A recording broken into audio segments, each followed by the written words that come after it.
right. So let me begin by,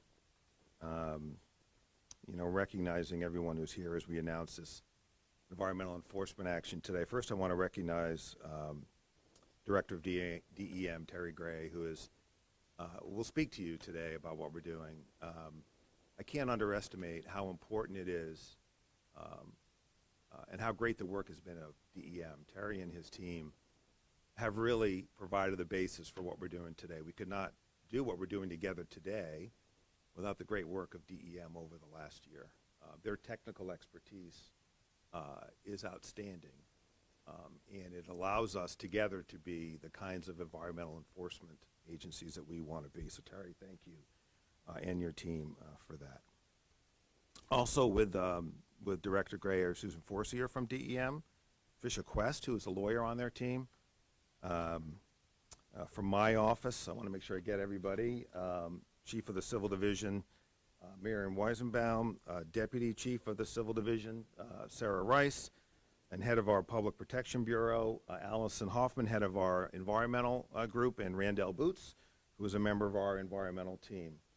I also want to recognize our environmental advocacy groups that are with us today. Jonathan Stone, who is of course, with Save the Bay, Jed Thorpe from Clean Water Action, and John Marsland, President and founder of the Blackstone River Watershed Council, Friends of the Blackstone. So welcome all, and I'm grateful for your partnership as we take the necessary action that we're taking today. So this afternoon, this office and DEM filed a civil complaint in Providence County Superior Court against the City of Woonsocket, Jacobs Engineering Group, Inc., and Sinagro Woonsocket, LLC, arising from their operation of the Woonsocket wastewater treatment plant in a way that has resulted in the discharge of partially treated sewage into the Blackstone River in violation of the standards and requirements of the plant's Clean Water Act operating permit issued by DEM. The complaint filed by this office and DEM alleges violation by the City, Jacobs, and Sinagro of the Rhode Island Clean Water Act, the State Freshwater Wetlands Act, the State Environmental Rights Act, and the common law of public nuisance as a result of those discharges and failure to meet the permit's conditions. This complaint is being brought by this office and DEM today because the intermittent discharges of partially treated sewage have gone on long enough. The City, Jacobs, and Sinagro have not solved the problem on their own. Regulatory action by DEM in the form of letters and noncompliance and other actions have not compelled the City, Sinagro, and Jacobs to solve the problem. And those efforts by DEM have been substantial, as the complaint lays out. It has become plain to me that if this office and DEM together do not take the action that we are taking today and potentially other actions that we may take in the future, then this problem will not be solved. The parties have had their chances. DEM has warned them and attempted to work with them for more than a year. Legal action by this office and DEM in Superior Court is now necessary, and we are taking that action today. The Blackstone River flows 48 miles from Worcester, Massachusetts to Pawtucket and then on to Narragansett Bay, finishing its journey to the bay as the Seekonk River. Today, the Blackstone River is one of Rhode Island's great natural resources, as my friends to my right certainly know. People recreate along its banks, they swim in it, they canoe and kayak on it, they fish in it, and the riverbank is host to one of Rhode Island's most scenic bike paths. Blackstone River has also played an important role in Rhode Island's history. During the Industrial Revolution, water-powered mills were constructed all along the Blackstone, earning the river the nickname America's hardest working river. And yet that hard work came at an environmental cost because of the heavy discharges by those mills of industrial waste into the river. By 1971, Audubon magazine described the Blackstone as one of America's most polluted rivers. The good news is that over the past 50 years, because of requirements imposed by the federal and Rhode Island Clean Water Acts, state and local regulations, and the advocacy of environmental protection groups like the ones that are with us today, and others, the water quality of the Blackstone has substantially improved.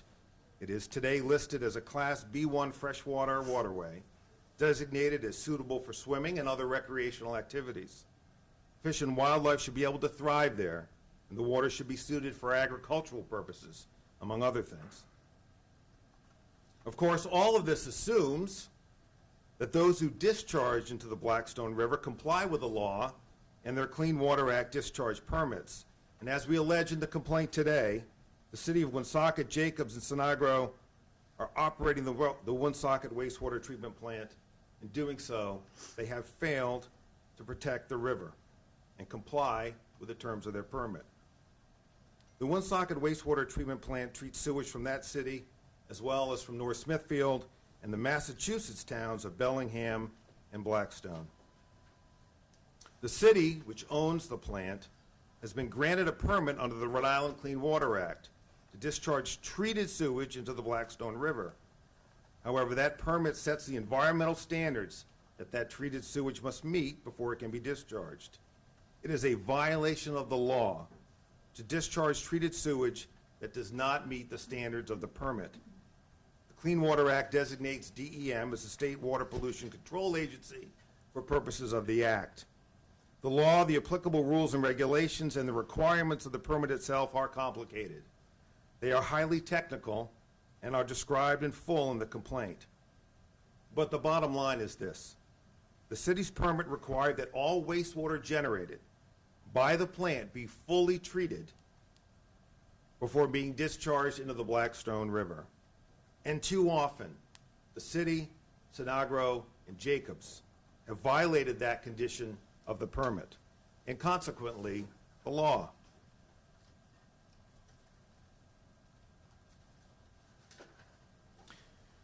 In the course of treating the sewage that comes into the treatment plant from Woonsocket and 3 other towns that it serves, the plant generates sludge.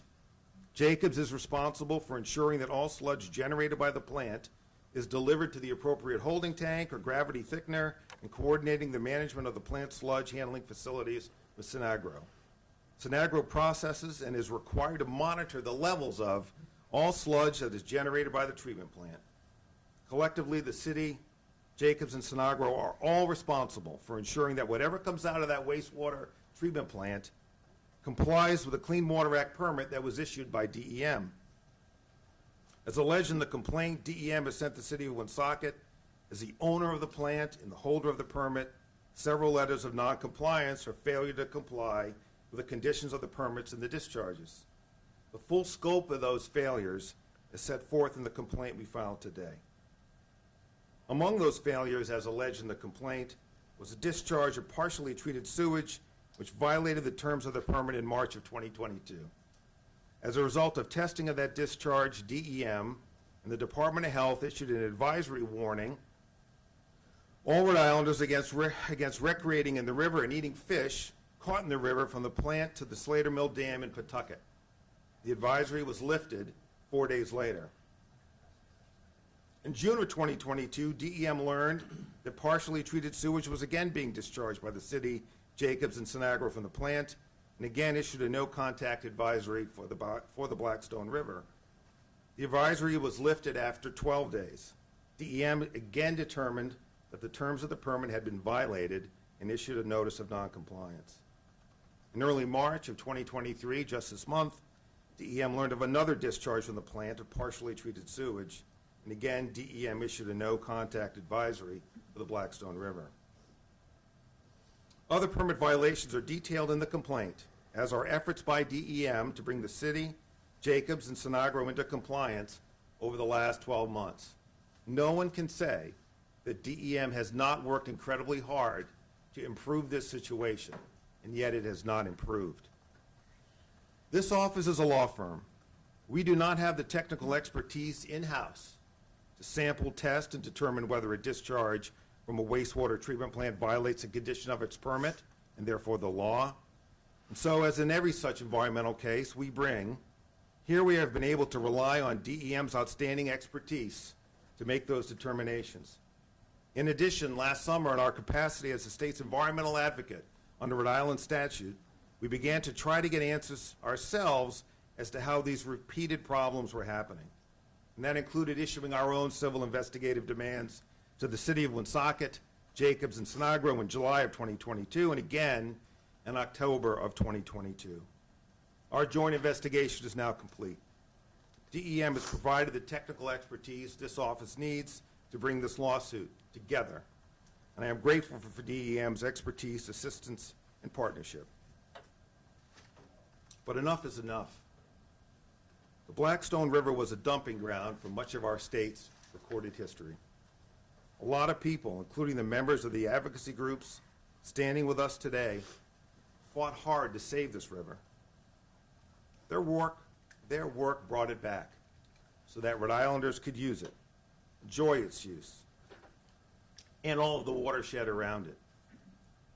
The river deserves better than it is getting from the city of Woonsocket, Snodgrass, and Jacobs. So do the people of Rhode Island. And so with that, and with gratitude, I'll turn things over to Director Gray. Barry?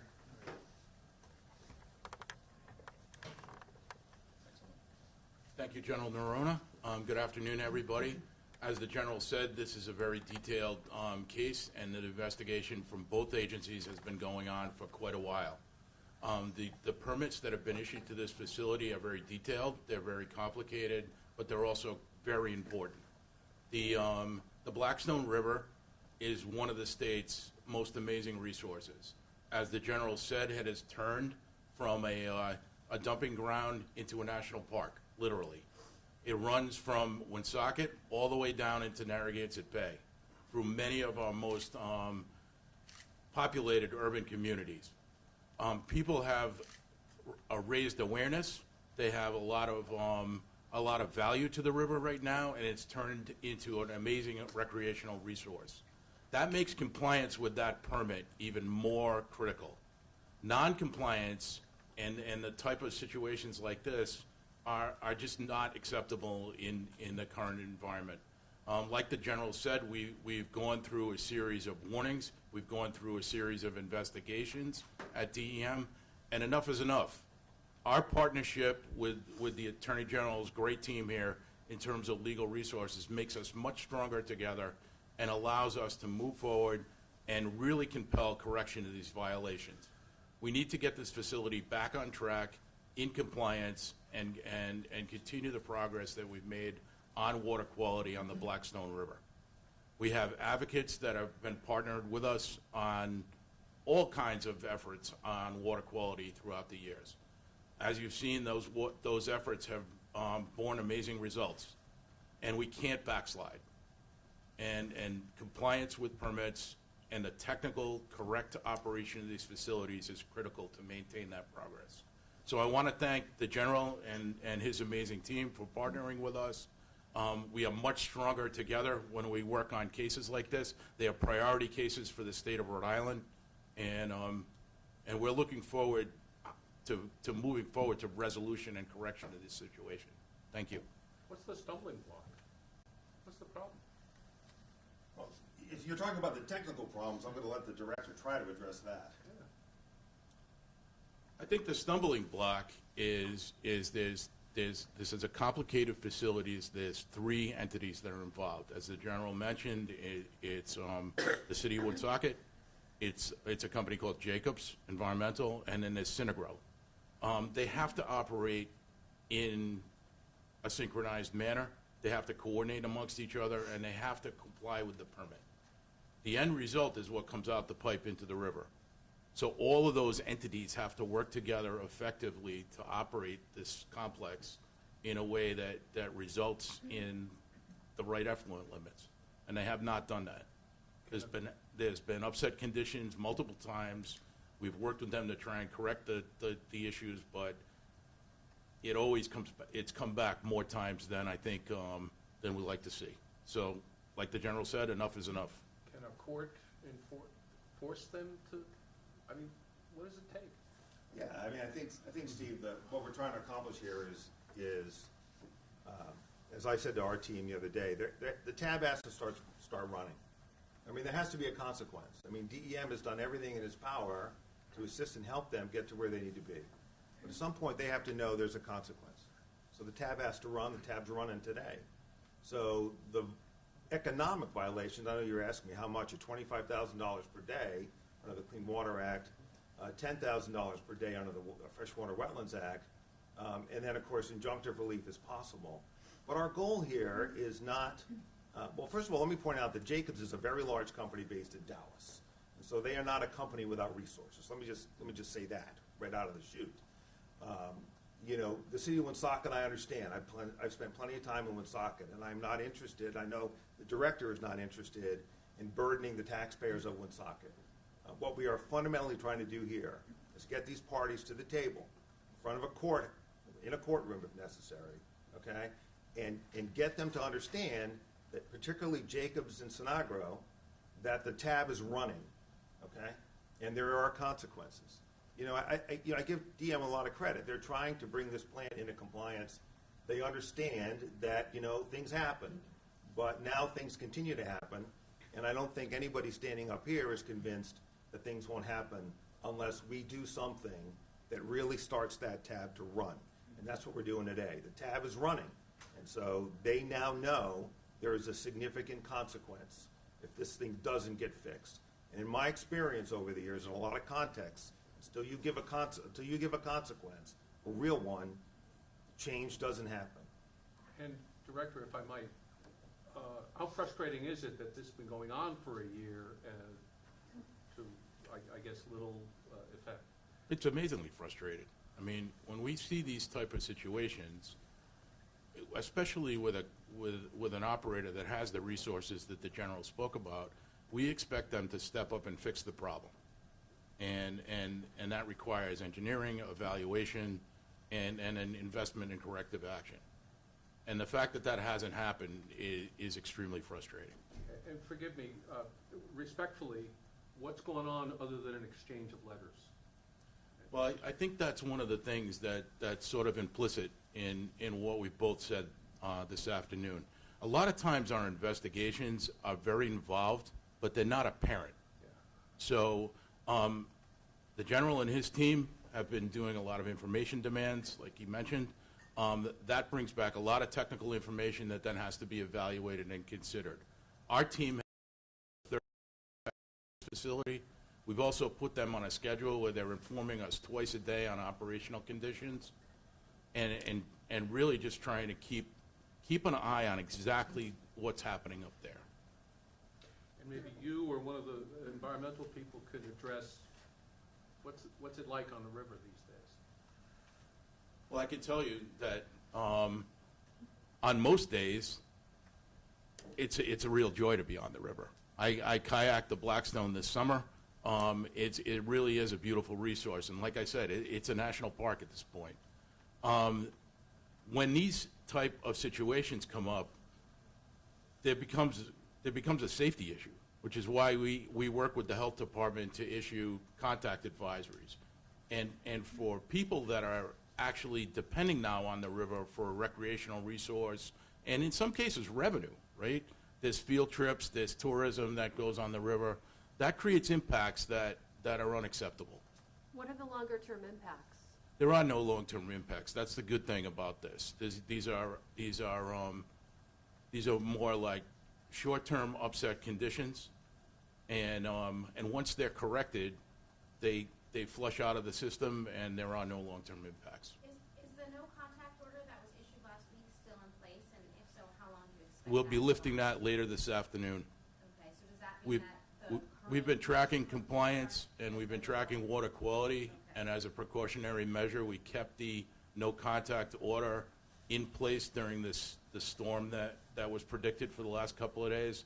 But now that the storm conditions have passed, there haven't been any recent upset conditions, then we're going to lift the no contact order later this afternoon. You mentioned all those inspections, and you mentioned all those non-compliance letters you sent. Do you wish you sent something stronger, maybe like a fine or something, to maybe really hammer down that this is unacceptable, what's happening in the river?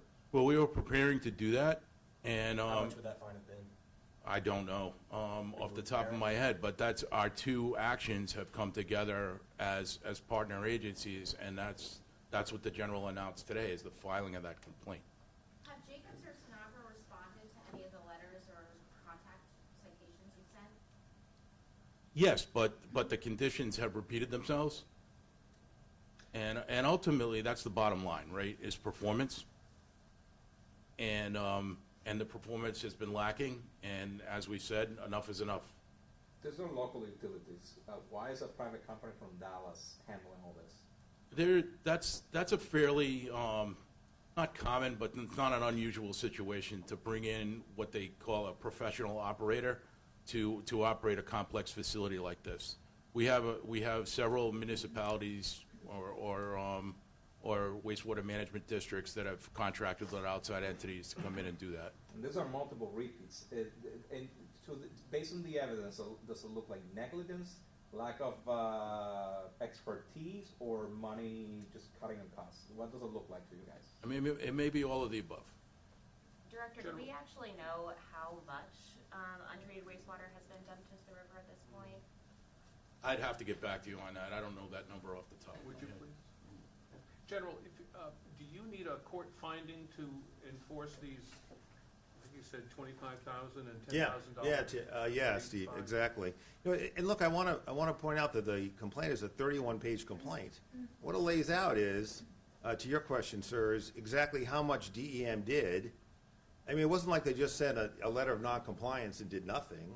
They went into that plant and worked with them to try to get it back online. The problem is when they come back and they say they have a plan and the problem is fixed, but repeatedly there are incidents where it's not fixed, and the people of the state of Rhode Island lose days on the Blackstone. Well, there has to be a cost for that, right? Because maybe you give somebody a pass the first time. Maybe even you give somebody a pass the second time. But the third time, fourth time, then it's time to start running the tab. And that's what we're doing today. And that ought to be the clear signal that's being sent by this office in DEM today. That DEM will work with you to fix your problems in good faith. But if you don't take the necessary steps to fix it, particularly when you have the resources to do it, then the people of Rhode Island deserve better than that. So does the Blackstone River. It's not a dumping ground anymore. It's a resource. Are there any criminal complaints that could be brought against the owners of the company in terms of making them personally responsible for what's going on? Yeah, Richard, I don't want to comment on that right now. Okay? Yes. Woonsocket City Council has, over the past few months, taken steps in particular to fix the gravity thickener, which they've identified as kind of the root of the problem.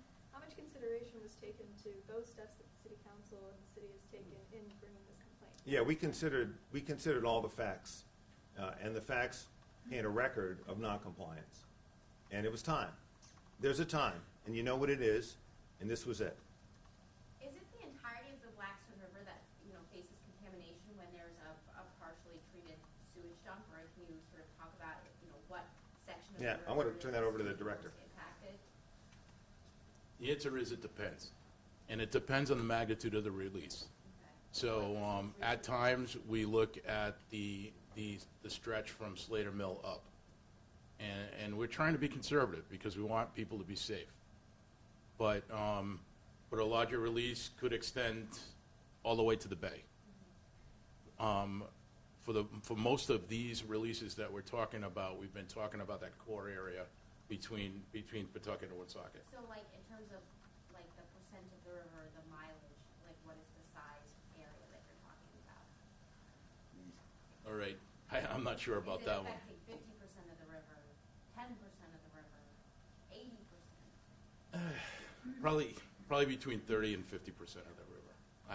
But that's kind of a guess. Okay. Yeah, remember that river goes all the way to Worcester. Right, well, that's what I'm asking. I'm talking about the Rhode Island. So it's going to be south of the plant, obviously. It's not going to extend north. It's going to only extend south. Has there been any action of this kind in the past? Oh, you're talking about just a Clean Water Act case, you mean? Yeah. Well, not in my administration. I really can't speak for others. I know Attorney General Lynch had a very strong environmental record and was quite active in the environmental space. Director, do you have any recollection? Go ahead. In terms of civil complaints like this, no. In terms of environmental enforcement actions, usually in our administrative side, yes. There's been actions against this facility as well as other wastewater treatment facilities. The key thing, Steve, is when you get into these multiple environmental conditions and a resource like the Blackstone, it becomes an issue of statewide significance where we want to partner with the Attorney General's office. Can your office administer fines? Can you issue fines? Yes, Have you? not yet. We will, we are. I mean, in this any other case. cases? Yes. Yeah, okay. I mean, this is a repeated offense at this point. Some are critiquing that we haven't taken action soon enough. I mean, what would you say to that critique? Yeah, I love that question. I always say, who's going to ask the question? When people, what would you say to the people who ask this question? Yeah, my answer to that is, again, and if you read the complaint, it's a 31-page complaint. I know you guys haven't had it. I don't have it. Steve, you'll get it. This is always your issue. You will have it, I promise you. If you read the complaint, what you will see is that there was a release for a short period of time. The advisory went out. DEM intervened. There was a fix. Okay, so temporary problem, fixed. Okay, we should be good. Happened again, fix.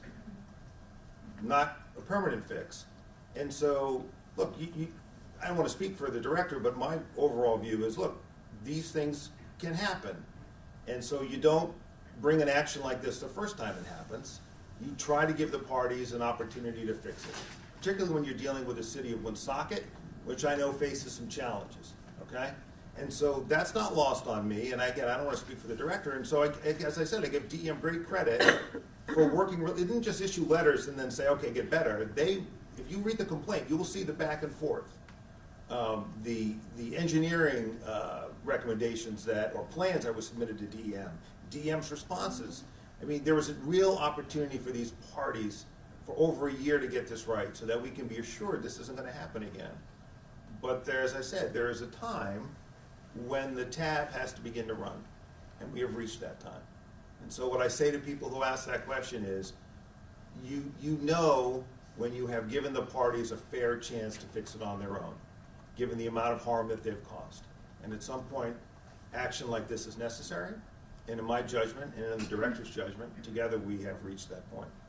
What happens next, now that the complaint has been filed? Are there extra eyes on the treatment facility? How do we know that they are aware that the complaint has been filed and they need to take action? Well, they need to answer it in the first instance, so they know their allegations against them. They need to answer the complaint, and we're now in a litigation posture. DEM will continue to do its great work of making sure that they have fixed the problem. The advisory is being lifted, as the director mentioned, so presumably right now we're in a state we're in a good state, but my concern is how long, and I know it's the director's concern, is how long that state will remain that way. And that's why we are at the point of litigation, so that we can ensure for the people of the state of Rhode Island, the Blackstone River, that it will remain in a place where every necessary step is taken to get this right. Is there any danger of E. coli contamination at all with those water releases that were not treated? Is there any concern on that part when it comes to eating food or just swimming in the river? Well, that type of bacteria contamination is the basis for the health advisory. So when you have partially treated wastewater like this, that's one of the risks. So that's what leads to the advisory to avoid direct contact, so that doesn't happen. People don't get exposed to that. Woonsocket Public Works Director Steve D'Agostino has said that part of the issue that this reason the plant has had these repeated failures is because of the sheer number of communities that rely on it and the inability to shut it down to make those repairs.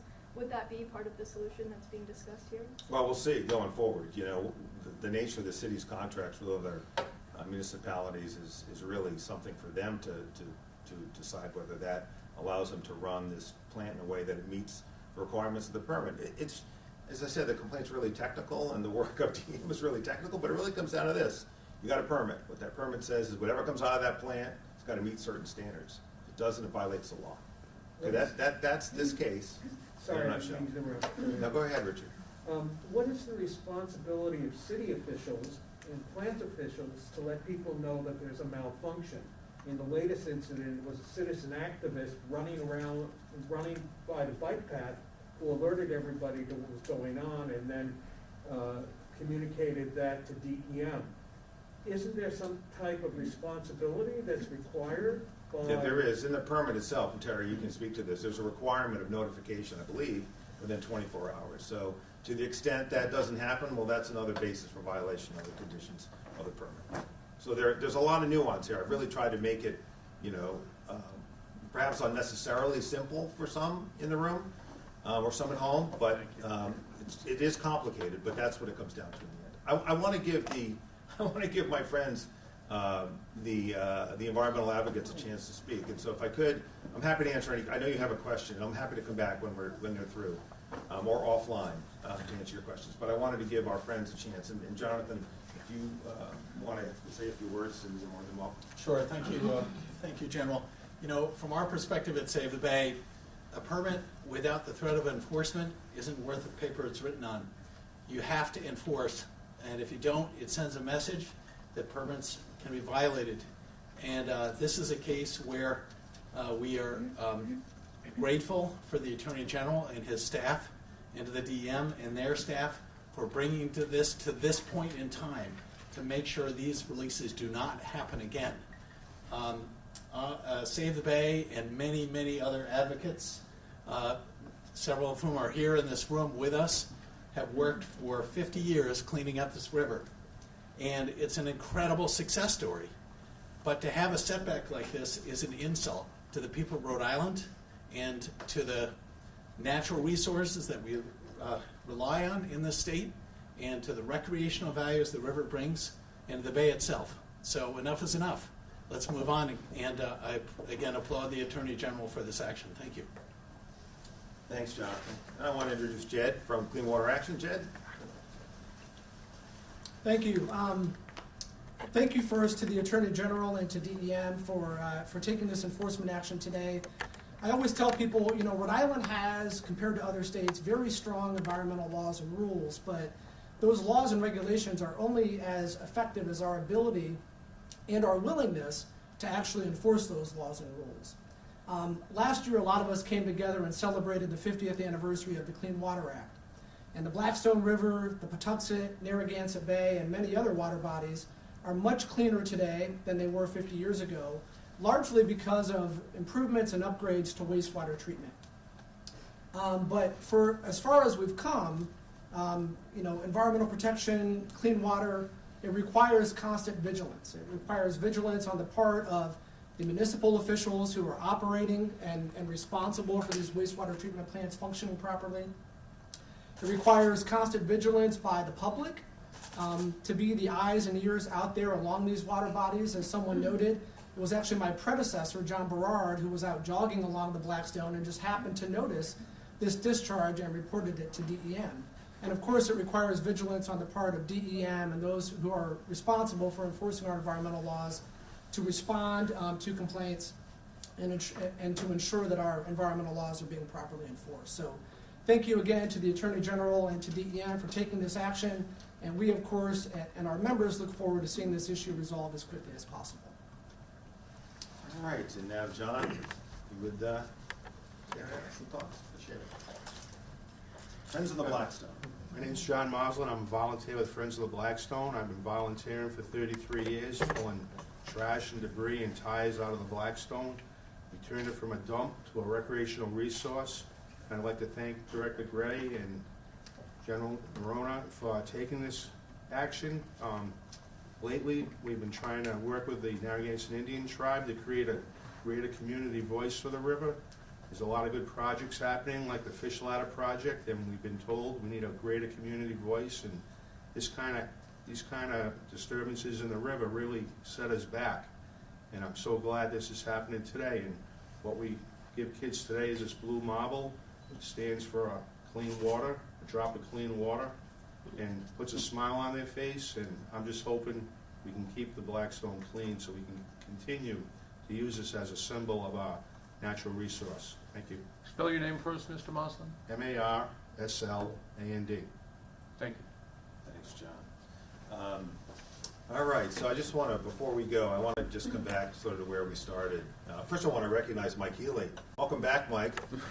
Spokesman for the Attorney General some time ago in that great administration of Attorney General Lynch. I really want to thank the teams, Tricia Quest. I'm sure there are others at DEM, the guys who went out in the field, men and women who went out in the field. I mean, the work is not done by Terry and me. You know, we come here and we try to sort of explain what it is they're doing. But they are just remarkable people who work hard for the people of the state of Rhode Island. I also want to thank my team. You know, Randall Boots, who ironically is in a boot, Allison Hoffman and Sarah Rice, you know, 3 terrific lawyers that really care about our state and work well in partnership with DM. So thank you all for coming. And with that, we'll leave you. Have a great rest of the day.